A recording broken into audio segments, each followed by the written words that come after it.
എൻ്റെ ജീവിതത്തിലുള്ള എല്ലാ സന്തോഷങ്ങളും കുറച്ച് നാളുകളായിട്ട് ഞാൻ നിങ്ങളുമായിട്ട് ഷെയർ ചെയ്യാറുണ്ടായിരുന്നല്ലോ. അപ്പോൾ കഴിഞ്ഞ മാസം എൻ്റെ ജീവിതത്തിൽ മറക്കാൻ പറ്റാത്ത ഒരു സങ്കടം ഉണ്ടായി. ഞങ്ങളുടെ അച്ഛൻ ഞങ്ങളെ വിട്ടു പോയി. അപ്പോൾ പെട്ടെന്നെന്ന് വെച്ചാൽ അച്ഛൻ കുറച്ച് നാളായിട്ട് കിടപ്പായിരുന്നു. എങ്കിലും അച്ഛനുണ്ടെന്നുള്ളതൊരു വലിയൊരു ആശ്വാസമായിരുന്നു.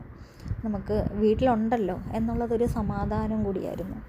പക്ഷേ ഇപ്പോൾ ആലോചിക്കുമ്പോഴത്തേക്കും ഓരോരുത്തരും ആ കിടപ്പായിരുന്ന സമയത്തൊക്കെ പറയുമോ ഇങ്ങനെ കിടന്ന് കഷ്ടപ്പെടുന്നത് ബുദ്ധിമുട്ടല്ലേ എന്നൊക്കെ. പക്ഷെ പറഞ്ഞെങ്കിലും നമുക്ക് ആളവിടെ ഉണ്ടല്ലോ, ജീവനോടെ ഉണ്ടല്ലോ എന്നുള്ളത് ഓർക്കുമ്പോഴത്തേക്കൊരു അതൊരു ഭയങ്കര ഒരു ആശ്വാസമായിരുന്നു. അപ്പോൾ ആളിപ്പോൾ നമ്മളെ വിട്ട് പോയപ്പോഴാണ് ആ ഒരു ഫീലിങ്സ് നമ്മൾ ശരിക്കും മനസ്സിലാക്കുന്നത്. പക്ഷേ ഞാനിവിടെ തിരിച്ചു വന്നിട്ടും എൻ്റെ മനസ്സിൽ അച്ഛൻ അവിടെ ഉണ്ട്, ആലപ്പുഴയിലെ വീട്ടിലുണ്ട് എന്ന് വിശ്വസിക്കാനാണ് എനിക്ക് കൂടുതലും ഇഷ്ടം. കാരണം അത് നമുക്ക് വലിയൊരു മനസ്സമാധാനമാണ്.